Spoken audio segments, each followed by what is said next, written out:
వి gold trusted gold buyers తాకట్టులో ఉన్న బంగారాన్ని విడిపించి ఈ రోజు ఉన్న మార్కెట్ ధరకే కొనబడును. మరిన్ని వివరాలకు సంప్రదించండి 7771077720.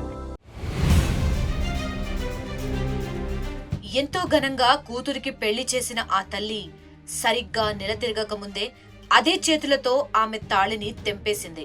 కూతుర్ని మంచి మార్గంలో నడిపించి దాంపత్య జీవితం గురించి చెప్పాల్సింది పోయి తను వెళ్లిన చెడు మార్గంలోకి కూతుర్ని లాగింది. కొడుకులా చూసుకోవాల్సిన అల్లుణ్ణి అతి కిరాతకంగా చంపింది. జోగులాంబ గద్వాల్ జిల్లాలో జరిగిన నవవరుడి హత్య ఘటన తెలంగాణలో సంచలనం సృష్టించింది.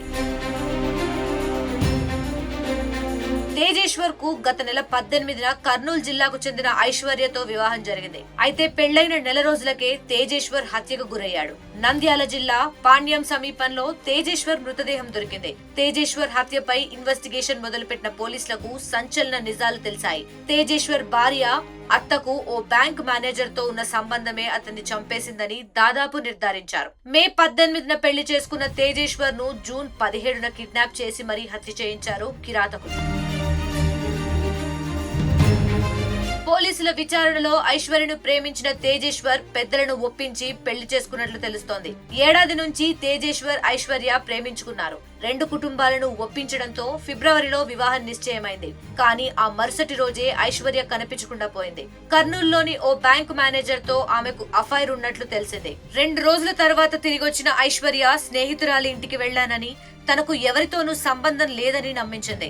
ఐశ్వర్య వ్యవహారం అనుమానంగా ఉండడంతో తేజేశ్వర్ తల్లిదండ్రులు పెళ్లికి ఒప్పుకోలేదు. కానీ అప్పటికే ఆమెతో పీకల్లోతు ప్రేమలో మునిగిపోయిన తేజేశ్వర్ ఆమెనే కావాలని పట్టుబట్టాడు.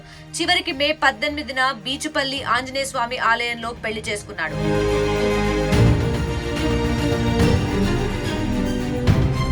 పెళ్లైన 2వ రోజు నుంచే తేజేశ్వర్ ఐశ్వర్యల మధ్య మనస్పర్ధలు మొదలయ్యాయి. ఐశ్వర్య నిత్యం ఫోన్ లో మాట్లాడుతూ భర్తను పట్టించుకోకపోవడంతో ఈ గొడవలు తలెత్తాయి. ఈ క్రమంలోనే జూన్ 17న తేజేశ్వర్ అదృశ్యమయ్యాడు. అతడి సోదరుడు పోలీసులకు ఫిర్యాదు చేయగా 5 రోజుల తరువాత జూన్ 22న ఏపీలోని నంద్యాల జిల్లా పాణ్యం సమీపంలోని గాలేరు నగరి కాల్వలో తేజేశ్వర్ మృతదేహం లభ్యమైంది. సర్వే పేరుతో తేజేశ్వర్ ను కారులో తీసుకెళ్లిన ముఠానే అతన్ని చంపినట్లు పోలీసులు భావిస్తున్నారు. వాళ్ల కోసం గాలిస్తున్నామని, అలాగే మృతుడి భార్య అత్తను కూడా విచారిస్తున్నట్లు పోలీసులు తెలిపారు. దీంట్లో కారులో వచ్చిన వ్యక్తులు ఇతను చంపారని అనుమానంగా ఉంది. మాకు మేము విచారణ చేస్తున్నాం. వ్యక్తులను త్వరలోనే పట్టుకుంటాం. అతను రీసెంట్గా లవ్ మ్యారేజ్ చేసుకుంది అనేది ఒకటి ఉంది. అప్పుడు ఉంది. ఒక 1 మంత్ బ్యాక్ పెళ్ళైంది అతనికి. అతని భార్య కూడా మా ప్రస్తుతం విచారణ జరుగుతుంది ఆమె మీద కూడా. కేవలం నెల రోజులు కూడా గడవక ముందే తేజేశ్వర్ ఇలా హత్యకు గురి కావడం అందరినీ తీవ్ర దిగ్భ్రాంతికి గురి చేసింది. ఈ హత్య కుట్ర వెనుక కర్నూలుకు చెందిన బ్యాంక్ ఉద్యోగి ప్రమేయం ఉన్నట్లు స్థానికులు, బంధువులు ఆరోపిస్తున్నారు. ఐశ్వర్య ఆమె తల్లితో అతనికి సంబంధం ఉందని, ఆ కారణంగానే తేజేశ్వర్ ని హత్య చేశారన్నారు. పెళ్లి తర్వాత ఐశ్వర్య ఆ బ్యాంక్ మేనేజర్ తో దాదాపు 2000 సార్లు ఫోన్ లో మాట్లాడినట్టు కాల్ డేటాలో గుర్తించారు.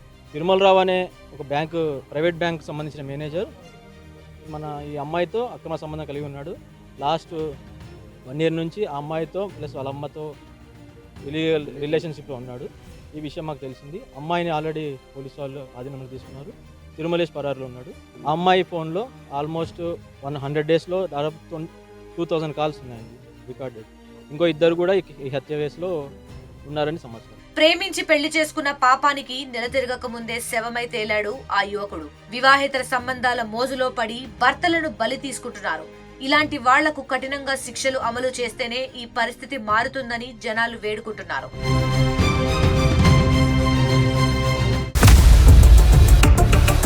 ఇండియా పాకిస్తాన్ తాజా అప్డేట్స్ కోసం డౌన్లోడ్ చేసుకోండి RTV లైవ్ యాప్.